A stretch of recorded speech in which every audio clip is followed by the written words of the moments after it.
Do you know how important an inspection is for the purchase of your new property? Sure, you do, because you follow me, Sisi, broker salesperson on the beautiful island of Oahu, here with Berkshire Hathaway. There's a temptation at times to forego the inspection. And I'm telling you, don't ever do that, because you want to know what you're buying and what you're getting yourself into. There are so many cases where people forsake the inspection for one reason or another, and they pay later on. And even if you decide not to ask for credits or repairs, it's best to do an inspection.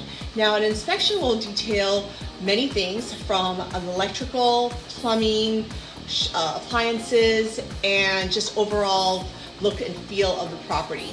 But while you may have a general inspector come in, like this gentleman in this particular video, you also want to bring in experts. And the reason why experts are important is because they're really going to give you the deep dive on what is potentially the issue and potentially also the cost.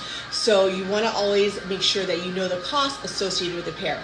And this is a summary report over here where they take pictures and what the highlights are. And you want to pay attention to the safety or high value issues. And that's where you want to really hone in on. And this is Sisi for All Things Real Estate. I'm your girl.